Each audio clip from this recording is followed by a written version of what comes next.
Hello, dearest daydreamer. Welcome to the Isle of Neverwas and the Lost and Found Exchange. Today is a very special day on the Isle of Neverwas. It is the third day of Yule and the beginning of 3 days of community, celebration and feasting. Let's spend a few heartbeats together and share a story. Welcome back to Castle Nod. We are so happy to see you. You have arrived at the foot of the hillside, the beginning of the long oak-lined driveway that winds through the ancient woodland up towards the castle. The walk up to the castle is an important tradition and is an opportunity to meet friends and family along the road, share a story or a song. It is always a white Christmas on the Isle of Neverwas. Fresh snowfall has covered the woods in a thick, glistening blanket of snow. Tree branches creak under the weight. During the day, the sky is pale blue with wisps of white cloud scattered overhead. The sunshine reflects off the powdery snow, and the woods are a beautiful sight to behold. As the sun sets and the moon rises, the pale blue sky gradually becomes inky, velvety darkness, sprinkled with glittering stars. The island folk are usually snuggled up at home on these cold nights. Their toes are toasty warm inside socks and slippers, snuggled under blankets, logs crackling in the fireplace. Tonight is different. The third night of Yule is a time for togetherness, celebration and magic. The islanders make their way out into the cold. Residents from across the island attend the Yule feast, leaving the comfort of their cosy homes to make the long journey up the winding driveway. Perched at the top of the hill, Castle Nod shines like a beacon. The mountain trolls come down from Serenity Falls to celebrate Christmas at Castle Nod. They have spent the day helping to clear a path to the castle. Deep snow edges the path. It is so cold tonight that some of the trees even have icicles hanging from their branches. Lanterns are festooned between the trees, illuminating the road ahead. The soft, warm glow from the lights make the snow and ice sparkle. Colourful patchwork tents are also dotted at intervals alongside the path. If you look over there, you'll see some fairy folk juggling.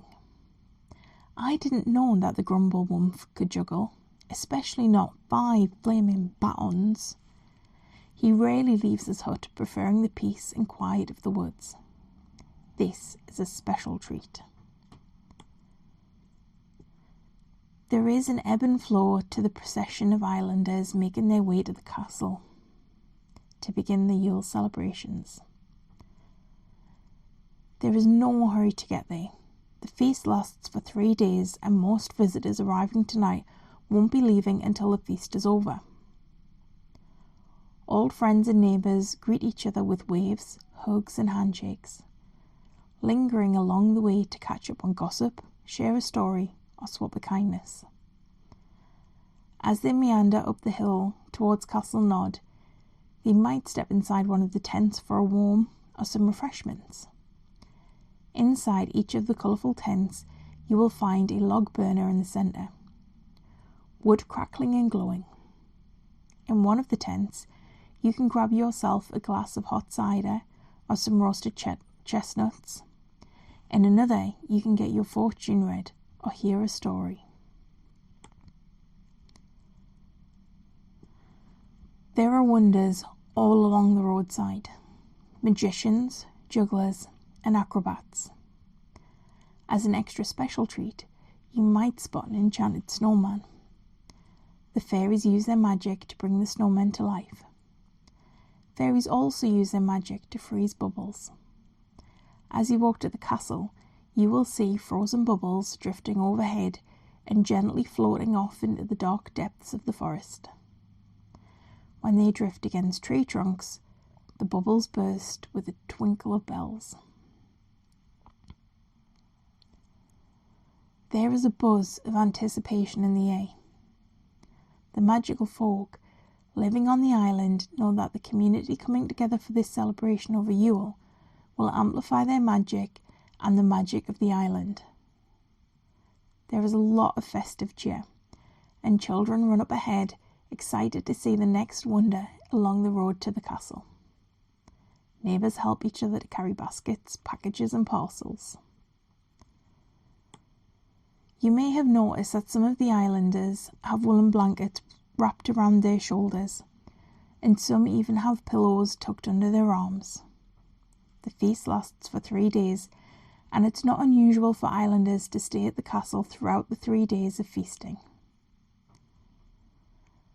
As you reach the top of the driveway, you notice that the gardens are dressed with more fairy lights. The castle windows are filled with light. It is warm and inviting. The massive carved oak door stands open.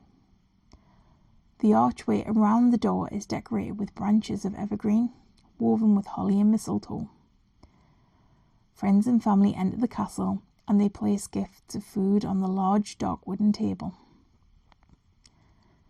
The midnight blue vaulted ceilings of the entrance hall are decorated with golden stars. The fairies use a little more of their magic to enchant the ceiling so that the painted stars twinkle. Sometimes you might catch a glimpse of a shooting star. A huge fir tree stands in the centre of the hallway, decorated with handmade decorations gifted by the residents of the Isle of Neverwas. Parcels, packages, gifts for neighbours and friends are tucked safely under one of the many Christmas trees. The tree in the entry hallway is the grandest, but the prettiest tree is in the library. Go on ahead, dearest daydreamer. I'll meet you inside. Grab yourself a drink and something to eat. Don't forget to write your wish down and place it in the treasure chest next to the fire in the Great Hall. The wishes are collected and added to the fire with the Yule log. The magic of the wish combines with the magic of the Yule log, the curls of smoke dancing up the chimney and into the clear night sky. The magic of the wish is released, so hopefully it will come true in the year ahead.